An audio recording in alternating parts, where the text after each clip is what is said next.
The neurodiversity paradigm describes autism as one of many natural neurological variations in human diversity.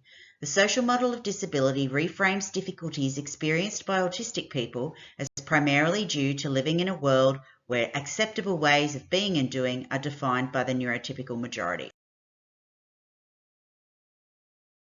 There are 205,200 diagnosed autistic people in Australia, that is 1 in 100, with a gender ratio of 1 female to every 4 males. However, evidence suggests females are greatly underrepresented due to diagnostic bias and unfamiliarity with non-stereotypical presentations of autism. Thus, autistic females are diagnosed later, in adulthood, or self-diagnosed due to socioeconomic barriers and healthcare provider ignorance. The social construction of autism as white, male and socially awkward marginalises those who present differently, resulting in limited presence in research and support development and barriers to support access. It has been additionally proposed that autistic women often go undiagnosed due to their highly developed ability to camouflage, mask and assimilate, making them harder to detect. Unfortunately, this has long-term debilitating effects and often leads to misdiagnosis when mental health support is sought. The intersectional effects of being autistic, female and an adult makes one's needs without a frame in neurotypical minds. However, the lived experience of autistic women is quite real, and research demonstrates that multiple intersectional effects make each individual's experience qualitatively different and unfortunately more invisible to being effectively acknowledged and supported by health professionals. Autistic women may have less obvious communication difficulties than males, but they are more likely to have debilitating sensory sensitivities. Furthermore, due to a tendency to internalise emotional pain, autistic women are at greater risk for mood disorders, disordered eating, self-harm, domestic violence, suicide, PTSD, and co-occurring health conditions. A history of misdiagnosis, invalidation, and misinterpretation causes autistic women to mistrust that counsellors can understand and support their needs. This anticipation of misunderstanding and misattunement significantly hinders the establishment of rapport. Autistic women report counsellors' lack of knowledge regarding the lived experience of autism, and their lack of skill and experience acts as an additional barrier. The use of pathologizing language further derails connection. On the therapist side, misconceptions, outdated assumptions, and implicit biases regarding autism are also problematic. Also, unfamiliarity with autistic communication styles, body language, and ways of regulating leads to counsellors misidentifying internal states. When these therapist factors are unexamined, counselling's inherent power dynamic magnifies their influence and impedes relationship building. This also potentially causes harm, as they can lead to faulty case conceptualization and ineffective treatment choice. Further significant barriers include counsellor inflexibility in treatment approach and the counselling environment.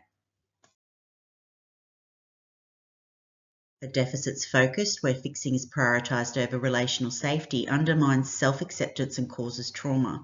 Counselling focused on changing to fit societal norms reinforces ableist assumptions that autism is undesirable. Rigid application of any approach without taking into account differences in autistic neurology is highly problematic. In addition, the counselling environment and the structure and behavioural expectations of sessions can be barriers for autistic women. Specifically, the sensory environment, seating arrangements, not understanding many autistics' need for movement, and the discomfort of eye contact can make the counselling room unwelcoming. Overall, the barriers of mistrust, lack of knowledge, outdated assumptions, implicit bias, and communication differences hinder the establishment of rapport. Deficit-focused interventions and unadapted therapy approaches further invalidate. The environment and structure of counselling may also hinder autistic women from engaging successfully in counselling. However, there are bridges to address these barriers and to facilitate a working relationship. The first bridge focuses on the person of the therapist and the development of cultural humility. This includes learning from the lived experience of autistic adults, self-reflection, exposure to autistic culture, and understanding the bidirectional nature of communication difficulties.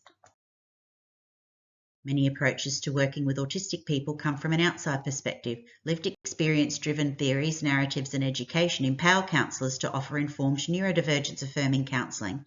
To address implicit bias and ableism, counsellors must commit to developing cultural humility through self-reflection and learning from autistic narratives, culture and community. The double empathy problem explains autistic and non-autistic communication breakdowns as due to differences in communication style. Diffusion chain studies on this point have found communication within neurotype is effective, whilst mixed neurotype communication often breaks down. It is important that neurotypical counsellors accept the mutual responsibility for meaning-making needed for respectful cross-cultural communication. The second bridge focuses on ensuring counselling practices neurodivergence affirming. Firstly, phenomenological and feminist lenses have been recommended to ensure equitable counselling for autistic women. Additionally, strengths-based approaches focused on self-acceptance, self-compassion and embracing autistic identity have been found to enhance well-being. Various adaptations exist to support with co-occurring conditions, but implementation should prioritise relationship building, be trauma-informed, neurodivergence affirming, individualised and collaboratively executed to prevent harm. Given autistic diversity, approach selection should resonate, ensure relational safety, support preferred expression and align with personal goals. Sensory audits and being aware of clients' sensory profile is important for comfort and engagement. Checking in regularly and being flexible with allowing the use of art materials, fidgets, self-regulatory tools, alternate seating and movement are helpful accommodations. Providing outside, online and text-based options will also make counselling more accessible. In conclusion, whilst there are significant barriers, counsellors can develop both themselves and the therapy context to facilitate inclusivity and support autistic women. The relational nature of counselling is conducive to fostering the safety, connection and support desperately needed by this vulnerable population. It also has the potential to nurture the well-being and empowerment of autistic women.